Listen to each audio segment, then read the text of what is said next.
தாவேகா வந்து நாங்கள் திமுகவுக்கு எதிரி அப்படின்னு அவங்க பறைசாட்டுறாங்கன்னா அந்த வேகத்தை களத்தில் காட்டும் பொழுது மட்டும்தான் மக்கள் நம்புவாங்க. இன்னைக்கு ஏன் திராவிட முன்னேற்ற கழகத்திற்கு மாட்டு தேசிய ஜனநாயக கூட்டணி மக்கள் நம்புறாங்க, எதிர்பார்க்குறாங்கன்னா, இன்னைக்கு தலைவர்கள் ஃபுல் டைம் அவைலபிளாக இருக்காங்க. நம்ம எதிர்கட்சி தலைவராக இருக்கட்டும் முழு நேரம் ஒரு பக்கம் இருக்கிறாங்க, பாரதிய ஜனதா கட்சியினுடைய தலைவர்கள் முழு நேரம் அவைலபிளாக இருக்கிறாங்க. யார் வேண்டாலும் ஒரு பொதுமக்கள் யார் வேண்டுமானாலும் சந்திக்க முடியும். பாரதிய ஜனதா கட்சியினுடைய கூட்டங்கள் பார்த்தீங்கன்னா தினமும் நடக்கும்.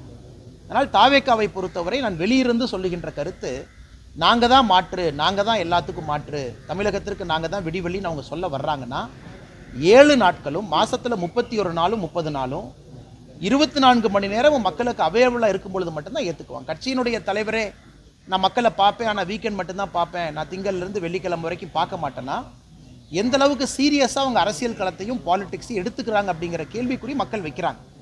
அதனால் அதையும் பத்திரிகை நண்பர்கள் நீங்கள் கேட்க வேண்டிய கடமையும் கேள்வியும் உங்களுக்கு இருக்குது. அதையும் நீங்கள் தலைவர்கள் களத்துக்கு வரும்போது கேட்பீங்கன்னு நான் நம்புகிறேன்.